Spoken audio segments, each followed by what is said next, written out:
Good morning, everyone, and welcome to the Lear Corporation's second quarter 2025 earnings conference call. All participants will be in a listen-only mode. Should you need assistance, please signal a conference specialist by pressing the star key followed by 0. After today's presentation, there will be an opportunity to ask questions. Please note that today's event is being recorded. At this time, I'd like to turn the floor over to Tim Brumbaugh, Vice President, Investor Relations. Please go ahead. Thanks, Jamie.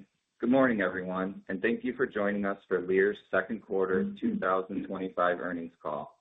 Presenting today are Ray Scott, Lear President and CEO, and Jason Cardew, Senior Vice President and CFO. Other members of Lear's senior management team have also joined us on the call. Following prepared remarks, we will open the call for Q&A. You can find a copy of the presentation that accompanies these remarks at ir.lear.com. Before Ray begins, I'd like to take this opportunity to remind you that as we conduct this call, we will be making forward-looking statements to assist you in understanding Lear's expectations for the future. As detailed in our safe harbor statement on slide 2, our actual results could differ materially from these forward-looking statements due to many factors discussed in our latest 10-K and other periodic reports. I also want to remind you that during today's presentation, we will refer to non-GAAP financial metrics. You are directed to the slides in the appendix of our presentation for the reconciliation of non-GAAP items to the most directly comparable GAAP measures. The agenda for today's call is on slide 3. First, Ray will review highlights from the second quarter and provide a business update. Jason will then review our financial results and provide an update on the full year guidance. Finally, Ray will offer some concluding remarks. Following the formal presentation, we would be happy to take your questions. Now I'd like to invite Ray to begin. Thanks, Tim. Please turn to slide 5, which highlights key financial metrics for the second quarter of 2025. Lear delivered $6 billion of revenue in the second quarter.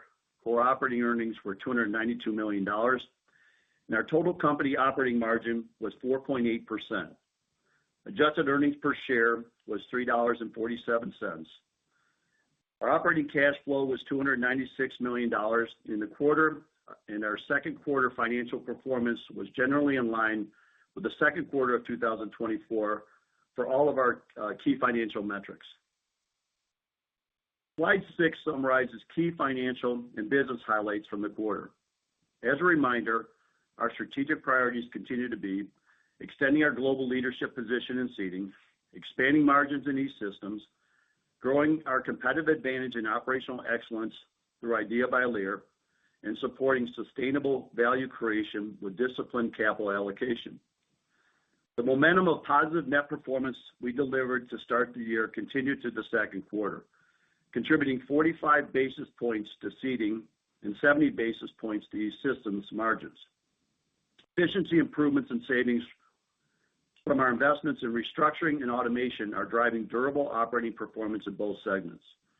Through the first half of the year, we delivered 85 basis points of net performance in seating and 110 basis points in E-Systems.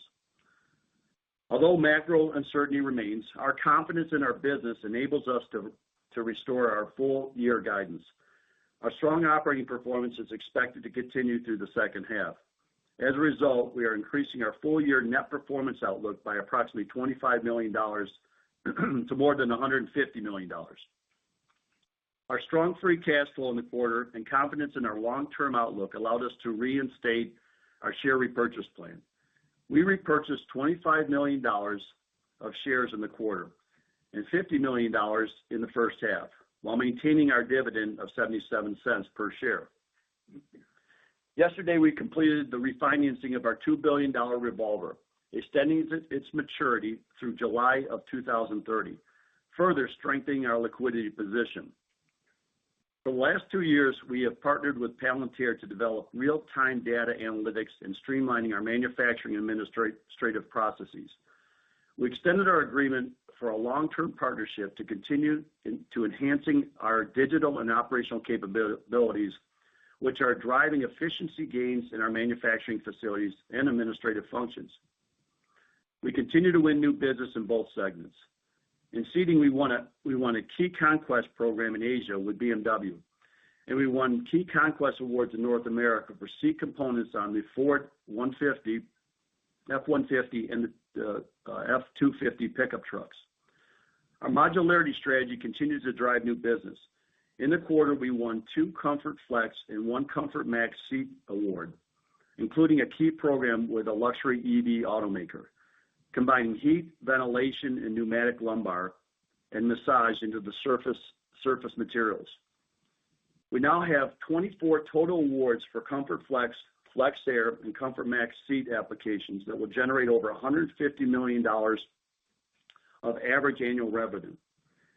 In China, we won several awards with domestic Chinese automakers such as FAW, Leapmotor, and Xiaoping. In E-Systems, we continue to win new business, including key conquest wire awards with a large global EV automaker. These programs start later this year, illustrating our ability to quickly launch new business. Our awards in E-Systems for the year are already approaching $1 billion in annual sales, with several additional opportunities expected to be sourced in the second half of this year. Slide 7 provides an update on the key metrics to track our progress on expanding margins and generating long-term revenue growth. For seating, we won a conquest award in Asia with BMW and expect to quote additional conquest opportunities in the second half of this year and into 2026.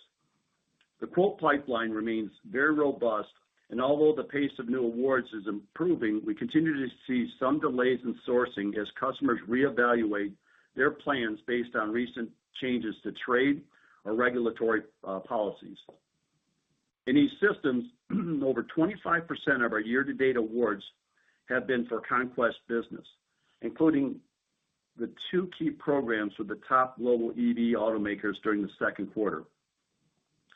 Customer interest in our innovative modular seat products is growing. 3 additional awards brings our total to 24 programs for Comfort Flex, Comfort Max seats, and Flex Air products. Our strong relationships with Chinese domestic automakers continue to deliver new program wins. We will supply complete seats for several programs with FAW, Leapmotor, and Xiaoping in China. The FAW award is the second conquest program with FAW this year.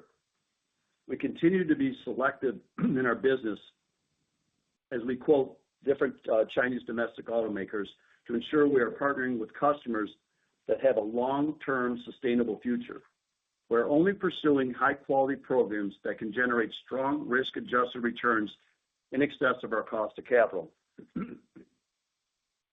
Investments in IDEA by Lear and our automation projects generated about $30 million of savings in the first half, with benefits expected to compound over the year. Restructuring investments contributed approximately $30 million in savings in the first half. Efficiency improvements in our operations allowed us to reduce our global hourly headcount by 4,400 in the first half, despite an increase in headcount due to the consolidation of our joint venture in China completed in the first quarter. Since the end of 2023, we have reduced our global hourly headcount by nearly 20,000, or 11%. The strong first half performance results on our scorecard metrics are the key enablers to improve margins and drive long-term growth in both segments. Slide 8 provides an overview of our partnership with Palantir. Over the past 2.5 years, we have leveraged Palantir's Foundry, AIP, and large language models to build robust real-time data management solutions.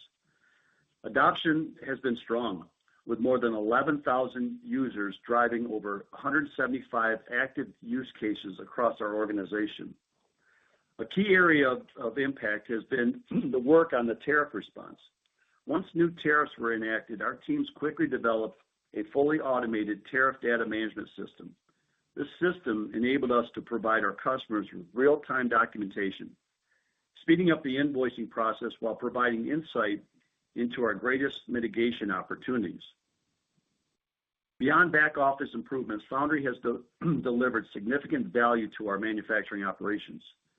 Foundry supports dynamic line balancing, optimizing throughput and efficiency on the shop floor in our just-in-time seating plants. The platform's multilingual capabilities enabled us to quickly standardize our processes globally.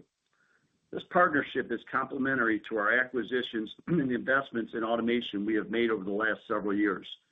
We look forward to building on this momentum in the years to come. Most importantly, it is our Lear team members who are driving these innovations and delivering measurable results. We are approaching enterprise-wide adoption and developing institutional knowledge that gives us a first-mover advantage in the automotive industry, which will be difficult to replicate. Turning to slide 9, I will provide more detail on our operational and commercial actions driving our strong performance. We've increased our investment in restructuring to accelerate our footprint rationalization actions and reduce costs. We are prioritizing investment opportunities with the shortest payback periods to drive cost savings that will grow over time. As a manufacturing integrator, we are leveraging the key competencies we have built and acquired over the last several years to expand our automation capabilities through our facilities. By designing and utilizing purpose-built capital, we have developed proprietary solutions at a lower cost that will be difficult for any competitor to replicate. Our automation in the complete seat assembly plants, such as end-of-line testing, finesse, sequencing, and other applications, is driving significant efficiency gains. We are expanding the use of these systems more broadly in our facilities, starting in our highest cost regions. We are excited to open a new industry-first facility that will support the launch of automated ComfortMax seat assembly. We have fully automated the assembly of these modules, ensuring that no one touches the trim cover from the moment it is unpacked until the complete module is ready for shipment. This facility will be located right here in Michigan. In addition to our ComfortMax seat automation, this facility will be used to produce additional U.S. content, including FlexAir, our innovative foam alternative. Our product innovation and process improvements in seating have enabled us to reduce costs for new programs by 200 to over 500 basis points. This durable cost advantage will allow us to increase our industry-leading seat margins and continue to separate ourselves from our competitors. The investments in restructuring and automation contributed approximately $60 million in savings in the first half of this year. And we estimate we will drive an additional $90 million in savings in the second half of this year. Our E-Systems team continues to improve efficiencies in our wire plants. June was one of the best efficiency months for North America wire since early 2019, due to our strong focus on execution in those operations over the last several quarters. Commercially, we are renegotiating pricing on existing underachieving programs. For future programs, we are reestablishing contract terms that will help us mitigate downside volume risk going forward. We're implementing stair-step pricing that will ensure strong returns at various volume levels for higher risk programs. Some customers are willing to prepay for capital, especially for some of the vehicle programs that have higher riskier consumer demand profiles. Lear is being selective about the programs and customers we pursue. We are focused on bidding on programs that will generate higher risk-adjusted returns. We continue to build long-term relationships with our customers. Our focus is to pursue and grow business with the highest quality automakers and platforms. Our operational and commercial actions are driving consistent, strong net performance and highlight our ability to execute our strategy in any macro environment. These strategic initiatives are enabling us to continue to expand our margins in both segments going forward. Now I'd like to turn the call over to Jason for a financial review. Thanks, Ray. Slide 11 shows vehicle production key exchange rates for the second quarter. Global production increased 3% compared to the same period last year, but was flat on a Lear sales-weighted basis, driven by lower year-over-year production in North America and Europe. Production volumes declined by 3% in North America and by 2% in Europe, while volumes in China were up 9%. The U.S. dollar weakened against the euro and was flat against the RMB. Turning to slide 12, I will highlight our financial results for the second quarter of 2025. Our sales were flat year over year at $6 billion. Excluding the impact of foreign exchange, commodities, tariff recoveries, acquisitions, and divestitures, sales were down 1%, reflecting lower volumes on Lear platforms and the wind down of discontinued product lines in E-Systems, partially offset by the addition of new business in both of our business segments. Core operating earnings were $292 million compared to $302 million last year, driven by lower volumes on Lear platforms, partially offset by positive net performance and our margin accretive backlog. Adjusted earnings per share were $3.47 as compared to $3.60 a year ago, reflecting lower adjusted net income, partially offset by the benefit of our share repurchase program. Second quarter operating cash flow was $296 million compared to $291 million last year, primarily due to improvements in working capital, partially offset by lower core operating earnings. Slide 13 explains the variance in sales and adjusted operating margins for the second quarter in the Seating segment. Sales for the second quarter were $4.5 billion, an increase of $27 million or 1% from 2024. Excluding the impact of foreign exchange, commodities, tariff recoveries, acquisitions, and divestitures, sales were down 1% due to lower volumes on Lear platforms, including the Jeep Wagoneer and the impact from the Audi Q5 changeover in North America and several Mercedes and BMW programs in China, partially offset by the addition of new business. Adjusted earnings were $299 million, down $3 million or 1% from 2024, with adjusted operating margins of 6.7%. Operating margins were slightly lower compared to last year, reflecting lower production on key Lear platforms and changes in foreign exchange rates, partially offset by strong net performance in our margin accretive backlog. Slide 14 explains the variance in sales and adjusted operating margins for the second quarter in the E-Systems segment. Sales for the second quarter were $1.6 billion, a decrease of $8 million or 1% from 2024. Excluding the impact of foreign exchange, commodities, tariff recoveries, acquisitions, and divestitures, sales were down 5%. The decline in sales was driven by lower volumes on Lear platforms, including the Ford Escape in North America and several Audi and Volkswagen programs in China, as well as the wind down of discontinued product lines, partially offset by the addition of new business. Adjusted earnings were $76 million, or 4.9% of sales, compared to $82 million and 5.3% of sales in 2024. Lower operating margins were driven by the reduction of volumes on key Lear platforms and the wind down of discontinued product lines, partially offset by strong net performance, the roll-on of our margin accretive backlog, and the impact of foreign exchange. Slide 15 provides an update on our tariff exposure and the actions we are taking to mitigate the risk. As a reminder, our exposure is primarily in two areas: direct exposure, where we are the importer of record into countries with tariffs on components, and indirect exposure to vehicle production that may be disrupted by changes to tariff and trade policies. Since our last earnings call, there have been no meaningful changes to our direct exposure to tariffs. Over 90% of our direct imports from Mexico and Canada comply with USMCA requirements and therefore remain exempt from automotive tariffs. Based on the current tariff policies and volume expectations, our gross direct tariff exposure is approximately $210 million for 2025. Contractual agreements with our customers allowed us to recover substantially all of the $63 million in tariff costs we incurred in the first half of the year. Our full-year financial outlook assumes the continuation of tariff cost recovery agreements through the remainder of the year. There's been a lag in the cash repayment of tariff recoveries from our customers, which reduced our free cash flow in the second quarter. Our revised full-year free cash flow forecast includes a $30 million impact from the lag in payments. Our indirect exposure to potential vehicle production disruptions has moderated somewhat, driven by further clarity in tariff policies and changes to customer production and footprint plans. Our estimated exposure is approximately $1.6 billion for 2025 from vehicles exported to the United States from Mexico and Canada, This is a decline of approximately $200 million, largely due to lower production on customer platforms produced in Mexico and Canada, a portion of which has been offset by higher production in the U.S. Our exposure to vehicles from Europe exported to the U.S. is about $975 million, of which approximately 37% are from the UK and covered by the trade agreement currently in place.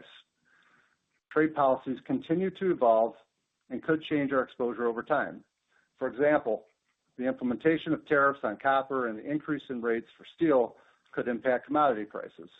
For copper, we purchase approximately 200 million pounds per year and have index and scrap recovery agreements that are intended to cover approximately 90% of our exposure. For steel, we purchase approximately 3 billion pounds per year. As with copper, approximately 90% of our steel exposure is indexed. As the largest U.S.-based automotive supplier, we continue to have conversations with the administration and other key elected officials to clearly explain how our supply chain has been optimized, as well as the rationale for sourcing certain labor-intensive products from Mexico and Honduras. This ultimately ensures our customers can produce and sell vehicles at competitive prices in the U.S. market and globally. Some customers have announced plans to move some production into the U.S. We have the capability to support localized production of complete seats, especially for programs we currently supply, and have available capacity for components such as our modular solutions, foam, and structures. These moves by our customers create an opportunity to support additional volume for vehicles we supply today, as well as win new business. We have taken proactive steps and moved aggressively to minimize our gross exposure.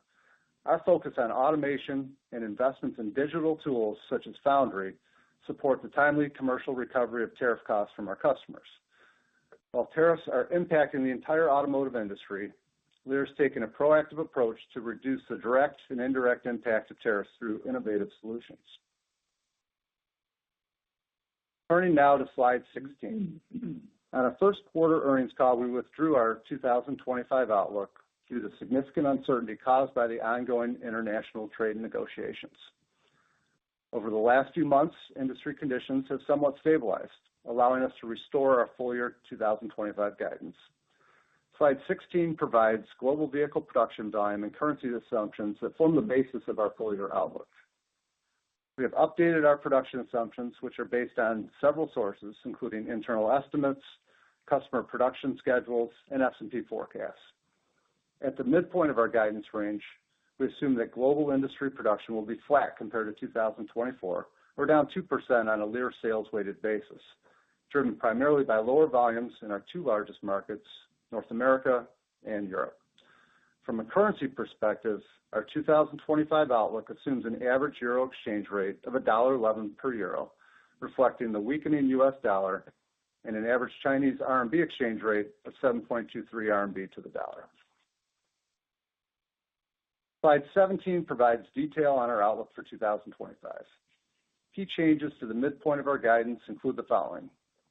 Our revenue is now expected to be approximately $22.8 billion, 2% higher than our previous guidance, driven by favorable foreign exchange, tariff recoveries, and the impact of the consolidation of a seating joint venture in China, partially offset by the impact of lower production on several Lear platforms. Core operating earnings are expected to be approximately $1.025 billion, or $20 million lower than our previous guidance, driven by the impact of lower volume, partially offset by favorable foreign exchange and continued improvements in our strong operating performance. We are increasing our outlook for restructuring costs by $40 million to accelerate our footprint rationalization actions and reduce costs. At the same time, we are lowering our outlook for capital spending by $35 million. Operating cash flow is expected to be in the range of $1 to $1.1 billion, and our free cash flow is expected to be $470 million at the midpoint of our guidance. Our free cash flow outlook includes $30 million of expected cash tariff recovery timing lag into 2026. We have included a detailed walk to the midpoint of our updated guidance from our prior guidance in the appendix. Slide 18 compares our 2024 actual results to the midpoint of our 2025 outlook. Year over year, revenue is expected to decline by $536 million, primarily due to the impact of lower production volumes on our programs, as well as the divestiture of a non-core seating operation, partially offset by the addition of new business in both segments, tariff recoveries, and the impact of favorable foreign exchange. The midpoint of our core operating earnings outlook is expected to be $1.025 billion, with operating margins of 4.5%, reflecting lower volumes on existing Lear platforms, partially offset by continued strong net performance and our margin accretive backlog. We expect net performance to contribute 60 basis points of margin improvement in 2025, up $25 million from our prior outlook to over $150 million. This reflects the positive momentum in both our automation investments and restructuring actions. We've included detailed walks to the midpoint of our guidance for seating and E-Systems in the appendix. Moving to slide 19, we highlight our balanced capital allocation strategy. Yesterday, we successfully completed the refinancing of our $2 billion revolver, extending its maturity from 2027 to 2030. We have a strong balance sheet and liquidity profile, which is a significant competitive advantage for us today in today's uncertain environment. We do not have any near-term outstanding debt maturities. Our earliest bond maturity is in 2027, and our debt structure has a weighted average life of approximately 12 years. Our cost of debt is low, averaging approximately 4%. In addition, we have $2.9 billion of available liquidity. Our capital allocation priorities remain consistent. We're focused on generating strong cash flow, investing in the core business to drive profitable growth, and returning excess cash to shareholders. After a brief pause in share repurchase activity, we reinstated our repurchase program in June. During the second quarter, we repurchased $25 million worth of shares, bringing total repurchases for the first half of the year to $50 million. For the full year, we plan to repurchase $250 million worth of stock, with additional repurchase opportunities depending on the level of free cash flow generation. Now I'll turn it back to Ray for some closing thoughts. Thanks, Jason. Please turn to slide 21. Our first half results illustrate our continued resilience in a volatile industry environment. Our strong relationships with our customers have been key to offsetting the impact of tariffs. We are focused on executing our strategic initiatives to improve our margin profile. We continue to win new business across our product lines in both segments, despite slower than expected sourcing activity. We have a strong balance sheet with no near-term debt maturities that allows us flexibility in our capital allocation strategy and positions us well to navigate macro uncertainty. Our investments in restructuring and automation are driving strong operating performances. We are expanding our leadership in our operational excellence and improving the cost profile of our businesses, enabling us to generate sustainable margins and strong cash flow. And we will remain committed to returning excess cash to our shareholders. And now we'd be happy to take your questions. Ladies and gentlemen, at this time, we'll begin the question and answer session. To ask a question, you may press star and then one on your touch-tone phones. If you are using a speakerphone, we do ask that you please pick up your handset prior to pressing the keys to ensure the best sound quality. To withdraw your questions, you may press star and two. Once again, that is star and then one to join the question queue. We'll pause momentarily to assemble the roster.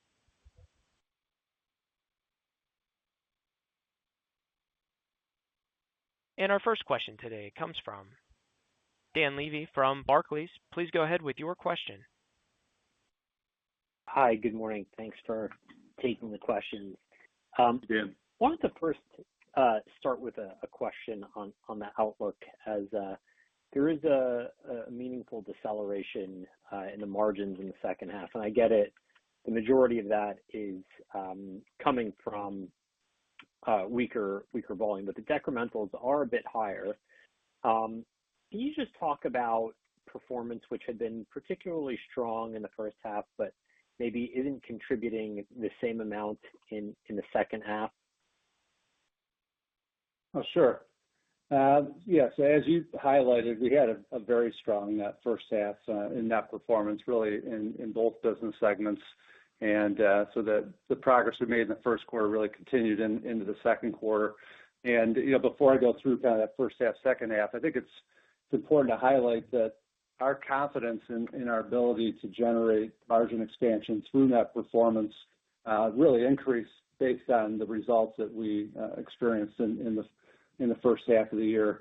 And, just to really emphasize this, what is effectively happening here now is we're able to offset the full effect of our wage inflation and other economics, as well as our customer contractual price reductions through our normal efficiency programs and commercial negotiations with our suppliers and other cost reduction programs like that, which allows the full effect of our IDEA by Lear savings in automation and restructuring savings to fall through to the bottom line. And that's, generating $150 million of additional earnings here for the full year. Now, in terms of what's going on from the first half to the second half, I think it's important to highlight a couple of points here. First of all, as I mentioned in the first quarter call, we had about 20 basis points in seating of commercial recovery timing that we had expected to happen later in the year, got pulled into the first quarter. We saw a similar phenomena in the second quarter, about 20 basis points as well. So there's about 40 basis points of seating performance, net performance in the first half of the year that was sort of retimed from the second half of the year to the first half of the year. And that was intentional. At the start of the quarter, we weren't sure if we were going to be able to finalize all our recovery agreements on tariffs with our customers. So we were very aggressive in trying to close out these commercial issues. And as it turns out, we were able to both secure nearly full recovery for tariffs in the first half of the year and pull ahead some of these commercial agreements. So, if you normalize for that, the first half, second half net performance in seating would be similar. Now, in E-Systems, you may recall last year we talked about some of the efficiency issues and launch issues that we had in our North America wire business at the start of the year. And so part of that net performance calculation is what happened in the prior year. So in the first half, we had a weaker first half in E-Systems last year. And so the efficiency improvements that we drove in the second half of last year and then continued on into the first half of this year really led to that strong net performance in the first half for E-Systems. And in the second half, the comps become a little bit more challenging. So that's kind of another key factor that's driving that. And while we're talking about that sort of comparison year over year, in the third quarter, we had a particularly strong third quarter last year in seating. And so the net performance that we expect year over year is going to be weighed down in the third quarter of this year as a result of that tough comparison. We had a high level of commercial settlements in the third quarter last year. And in fact, we may end up with slightly negative net performance in seating in the third quarter as a result of that. But in terms of the kind of structural underlying drivers of performance, we're increasingly confident in our ability to not just deliver the $150 million this year, but as you think about 26 and 27, we think we can replicate that for the next several years based on the pipeline of projects that we have in IDEA by Lear and our restructuring program. We're increasingly confident in our ability to use that as a key lever to improve margins in an uncertain production environment. And just to be clear, the second half number, which I think in the past you said would be the right sort of exit rate jumping off point for 26, that's probably not correct now? That would probably be too low for the jumping off rate to 26? Yeah, I think, Dan, we had talked about the fourth quarter. Our target was to exit at 5%, and that would be a good launching point to model heading into 2026. Because of these commercial actions we pulled ahead to the first half, that makes that a little bit less helpful in terms of a modeling starting point. I would encourage the analysts and investors to think about our full year margin performance in both businesses as the right launching point for thinking through 2026 as a result of some of those timing differences. Okay, great. Thank you.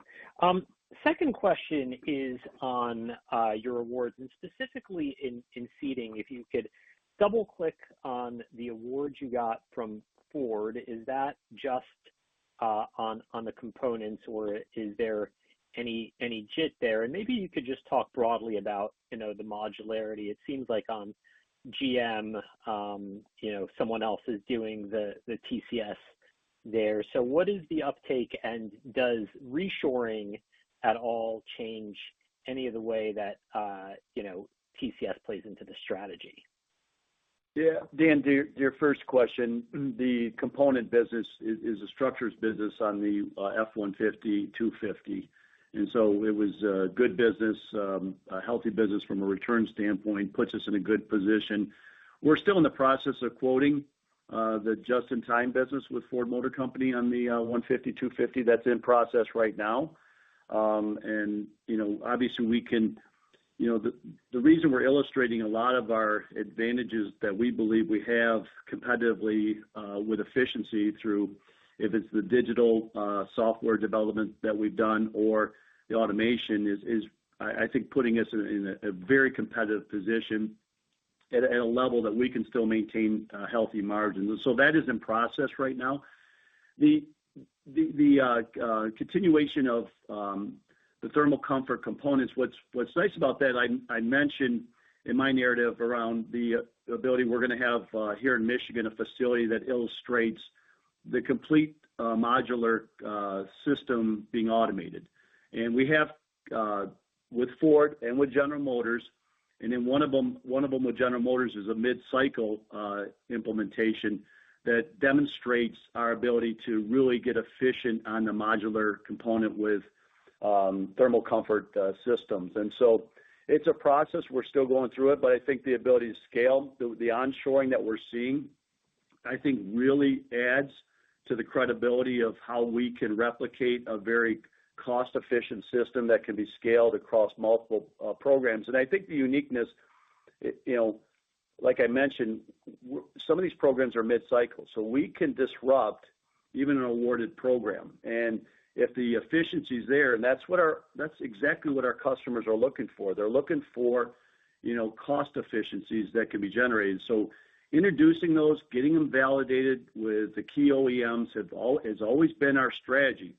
And we're right where, we need to be. I think over time, as we illustrate this automated system through the modular components will only help strengthen our position. And so I feel good where we're at. Like we've had some nice wins. I mentioned the 24 wins. I think a combination of the innovation and the combination of the automation are really playing nice as customers are looking at onshoring and continue to expand capacity needs here in the U.S. And so we'll continue to work it. I'm happy in where we're at. I think that the next step of this innovation center that we're putting here in Michigan to demonstrate it for analysts and for investors and for customers is going to really, really, I think, help us propel the growth strategy within the thermal comfort system. Great. Thank you. Our next question comes from Joe Spak from UBS. Please go ahead with your question. Thanks. Good morning. Maybe Ray and Jason, just to go back to some of the performance commentary, I just want to make sure I understand, because you're saying now over $150 million for the year. I think you raised that 25, but it looks like you've done, if by my math, $100 million or so, or maybe more in the first half. So I just want to confirm that that's sort of correct. And like of that 25 that you raised, is that all in the back half, or was some of that already realized maybe in the second quarter? Yeah, I think that it's a combination. To the extent we've increased our restructuring savings, Joe, that falls mostly in the back half of the year. And in terms of just on the math, it's first half to second half. So we had 100 basis points in net performance in the first half. We have just 15 basis points in net performance in the second half. But that's 10 in seating and 40 in E-Systems. The 10 in seating, if you were to kind of retime those commercial settlements and rebalance them throughout the year, we would be at 40 to 50 basis points in the second half of the year.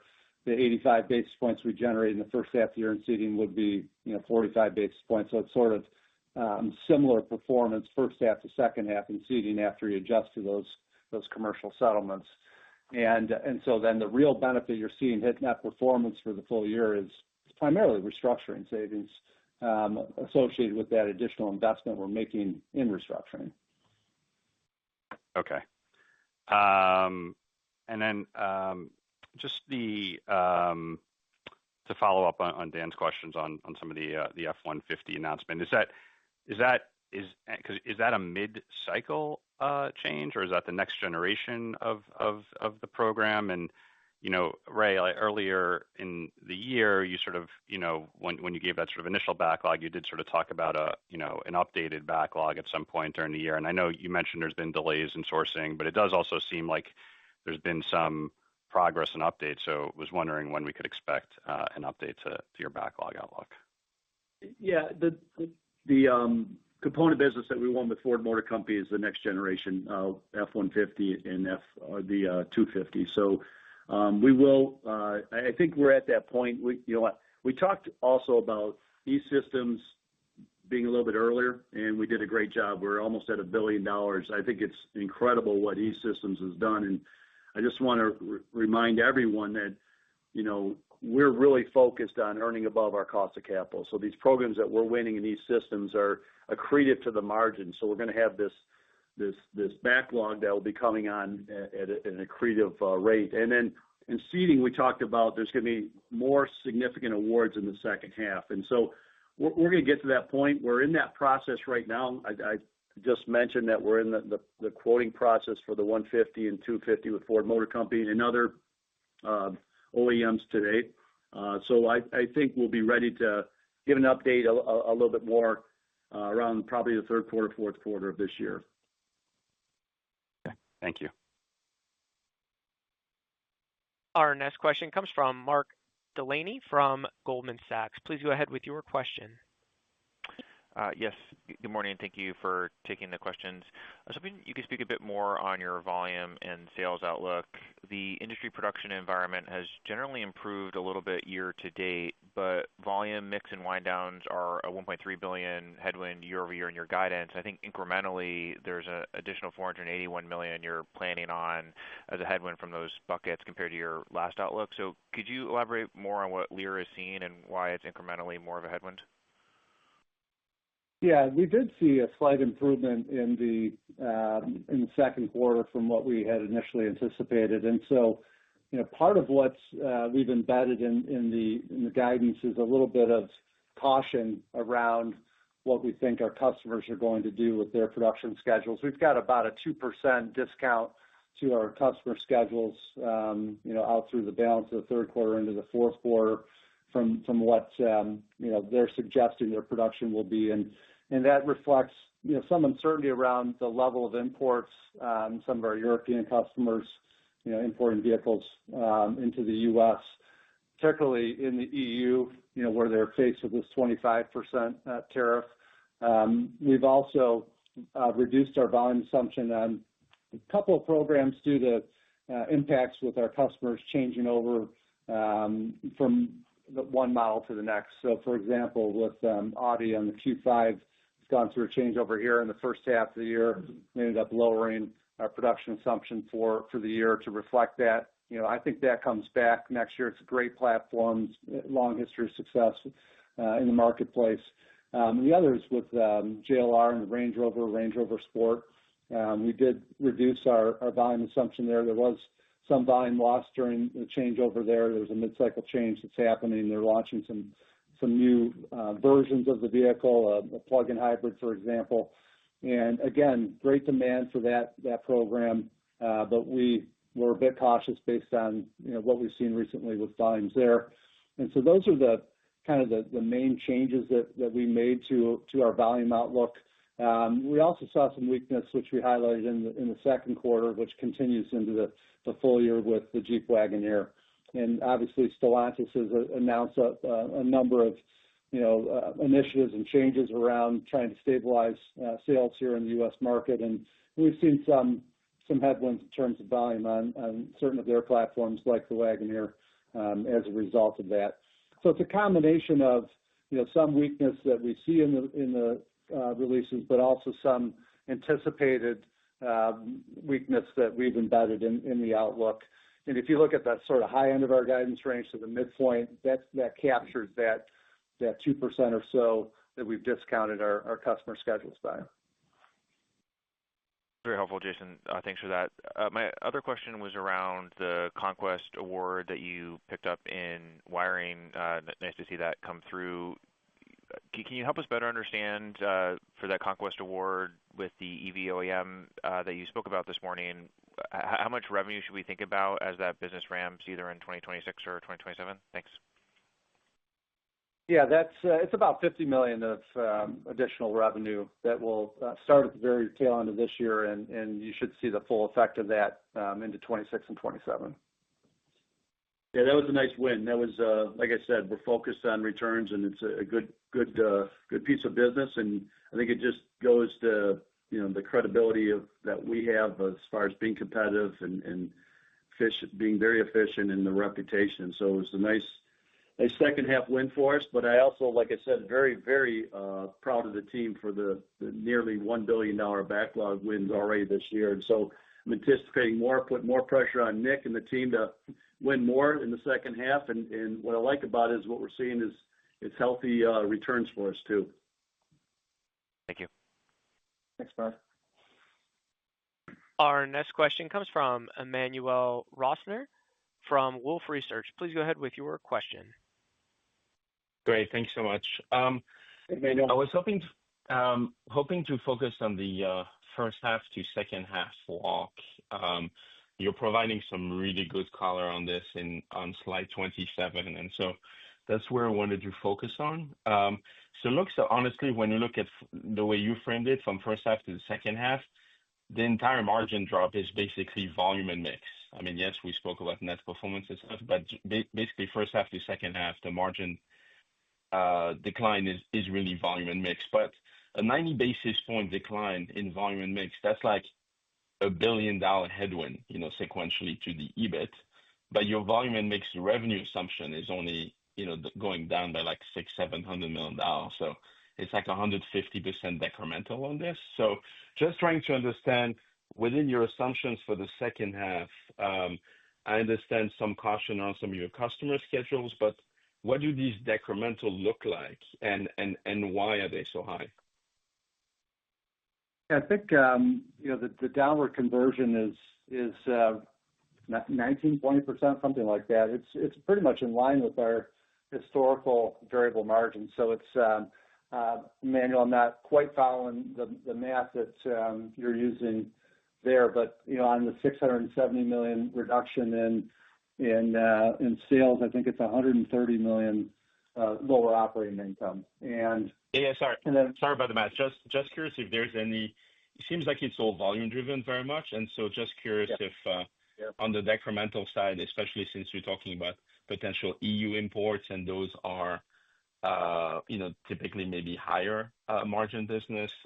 If there's something that is also impacting on the decremental side, first half versus second half. Yeah, there's nothing really unusual in terms of that conversion. It's pretty much in line. There isn't as much net performance offset as you normally would see, or what we saw in the first half of the year, because we had so much of that commercial negotiation pulled forward into the first half of the year. So overall conversion for the year on volume changes is better than the second half is. And you're exactly right. The margin contraction in the second half is entirely driven by the lower production volume assumption. And some of that's just the normal seasonality. I think 70% of that $670 million or $475 million of revenue is just your normal seasonal reductions that we see with the summer shutdowns in Europe and to a lesser extent, downtime in the U.S. that is taken in July. And so it's really the other 30% that we're thinking through and wrestling with as we think about the business next year. And I think there's two things, within that are sort of unusual. One is what we're seeing with the lower JLR volumes on the Range Rover Sport that's driven by the changeover, and then some lower volume on a handful of programs from Europe that we think are tariff driven. And we've taken the assumption that those volumes are going to come down somewhat. I'll give you two examples. With the Mercedes GLC, we have a sequential volume reduction there, and the Defender with JLR. So about $100 million of revenue first half, second half. Some of that, again, is normal seasonality, but the balance of that is, we believe, our expectation is lower shipments from Europe to the U.S. that are tariff driven. Now, if the EU and the U.S. finalize their trade negotiations and we end up at 15% instead of 25%, that should come back. And I would expect over time that will come back, especially as you look out to 2026. So there are some definite kind of anomalies in the second half of the year that I think are important to strip out as you're modeling 2026. Those are a couple examples. Great. Yeah, thanks for the color. And then my second question was around the updated guidance on the cash flow side. So I think some of the pieces that you've quantified for us was, the lower EBIT guidance, but then also some timing on the tariffs. I think the first piece was 25, then another 30 million timing. Anything else that's sort of like contributing to the lower outlook on cash flow from operations versus the initial outlook? It's essentially earnings and then the tariff assumption, with higher restructuring cash investment of 40 million, mostly offset by lower CapEx of 35 million. So it's mostly earnings and tariff recovery timing. And on that assumption, there's a reasonable chance that we do better than that 30 million. We had to just strike the chalk line and make the call for today. But I'll just give you one example of how that number could improve. Once this credit program is finalized between our customers and the U.S. government, it's very likely that some of our wire harness imports will be tariff-free, duty-free, and some other components within seating will also have that treatment. And so with those imports, instead of having to recover from the customer, you just won't incur the tariff up front. I think we're at least 30, 60 days away from that being finalized, and we're hopeful that a significant portion of our imports are applied to that, that our customers apply the credits to those imports, and we reduce that cash exposure as a result of that. And Frank and Nick and their teams are fighting to try and offset the under recovery of tariffs due to timing of normal payment terms, through other means, whether that's early tooling recoveries or engineering recoveries or other commercial settlements. So it's an assumption, and we wanted to be clear that assumption is embedded in the guidance for awareness purposes for investors, but we hope to do better than that. Understood. Thank you. Thanks, man. Our next question comes from James Piccirillo from BNP Paribas. Please go ahead with your question. Hi, everyone. Just to follow on Mark's question with respect to core sales, the organic comp now runs a point lower versus the prior guide, despite unchanged LVP. Can you just share what's assumed for the business wind down piece within E-Systems? Year to date, it's $120 million. I believe the original guide had embedded just $75 million for the full year. So curious what's slated for the second half, and does this headwind completely neutralize for next year? Thanks. Sure, James. Yeah, we have $146 million now for the full year. So it's still first half weighted, and that is a little bit worse than what we had previously guided to. So we have some of our lighting audio programs and our audio gateway program that some of those are balancing out a little more quickly than we had initially anticipated. And in terms of what that means for future years, we did include some of those figures on our backlog slide on the fourth quarter earnings call. But our current thought process here is that there's about $150 million that will wind down next year, roughly $200 million in 27, $135 million in 28, and then you're down to less than $100 million, and that last $100 million sort of dribbles out over a number of years. So it is a headwind to growth in E-Systems, for the next couple of years, in particular in 25 through 27, and then it moderates from there. Understood. That's helpful. And then my follow-on: are there any updated thoughts on the backlog with respect to the out years, like particularly for the introduction of what 2027 might look like at this point? Thanks.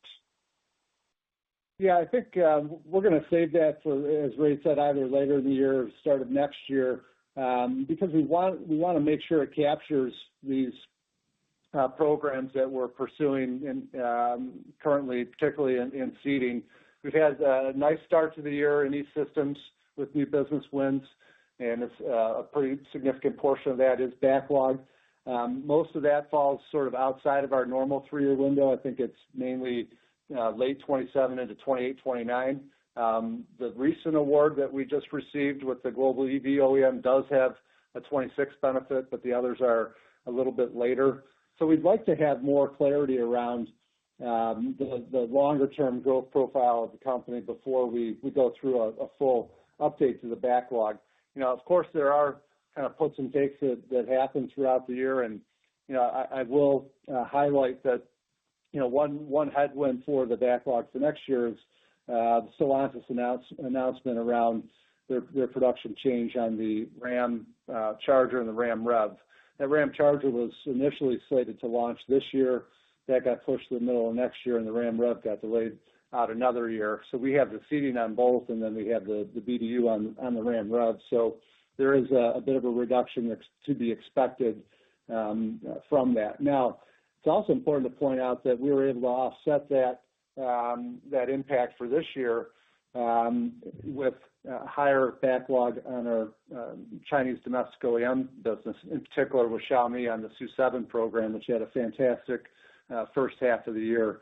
So again, there's going to be puts and takes, but Stellantis did make that announcement after our first quarter earnings call. I think it was on May 15th, and so I just want to make sure that's on everyone's radar screen. But I do think it's important, and as our customers, and they are, reevaluating their propulsion systems across hybrid, BEVs, and ICE, and there has been a delay in some cases of how they're awarding business based on these decisions with policy and some of the changes that we all are aware of.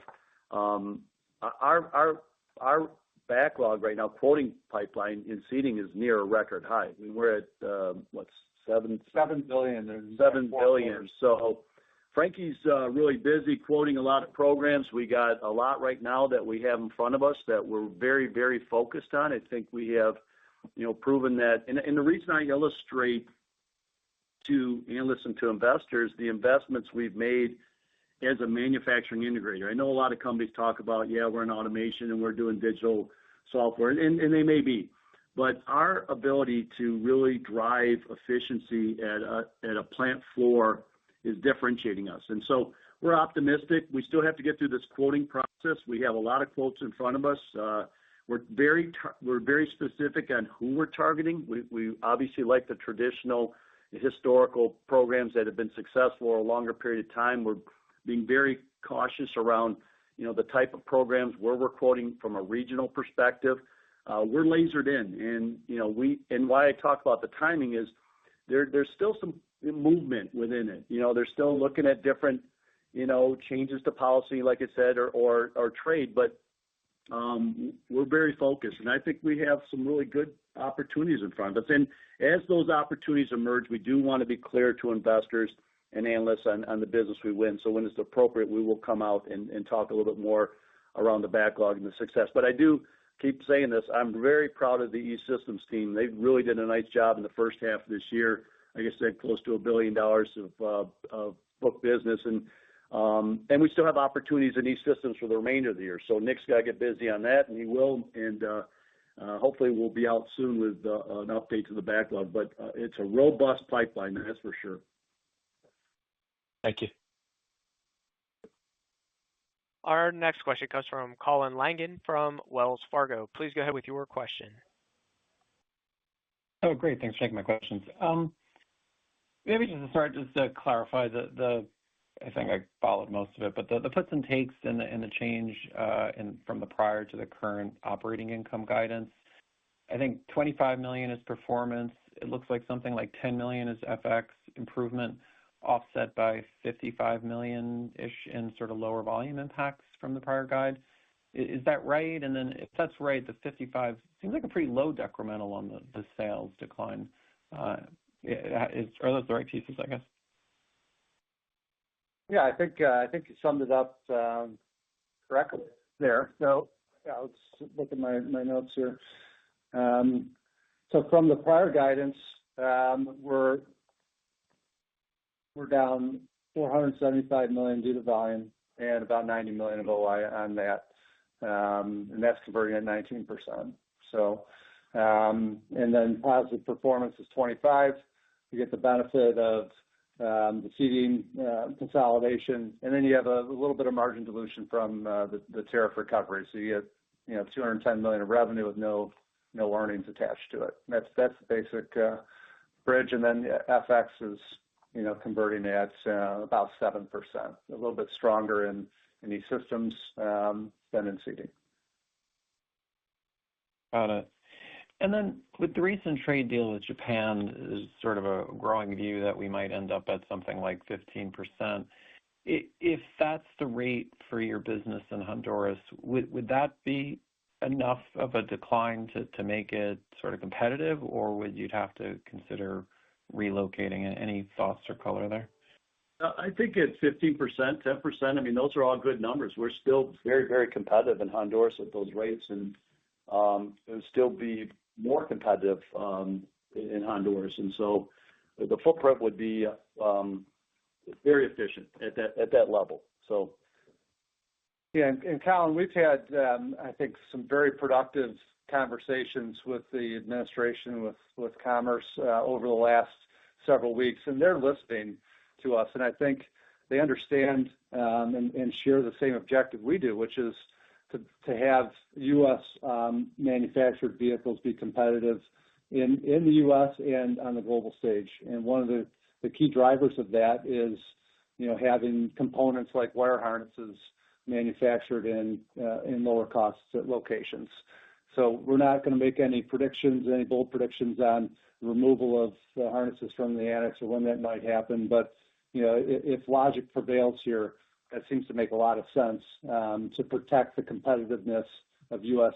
Manufactured vehicles. Yeah, and so to Jason's point, we have had the conversations are going extremely well with the administration and with other senators and congressmen that we're meeting with, and we are starting to see interest. To Jason's point, remaining competitive here in the U.S. and being able to export is a primary goal, along with workers and other things.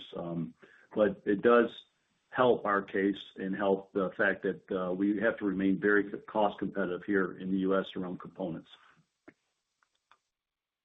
Got it. All right. Thanks for taking my questions. Thanks, Cal. Okay. I think that's it. Go ahead. Okay. Thank you for everyone participating in the call today. Just want to thank the Lear team. Outstanding job. First quarter, second quarter, we've got some work to do in the remainder of the year, but really proud of everything we've accomplished, from the tariffs to how we've mitigated that challenge, to what we're doing operationally. I talk about this operational excellence and automation and what we're doing within our manufacturing plants, the work that was done down in Mexico and improvements around efficiencies. Great job to the team. I appreciate everything you're doing. Let's keep it up in the second half. Thank you. Ladies and gentlemen, with that, we'll conclude today's conference call and presentation. We do thank you for joining. You may now disconnect your lines.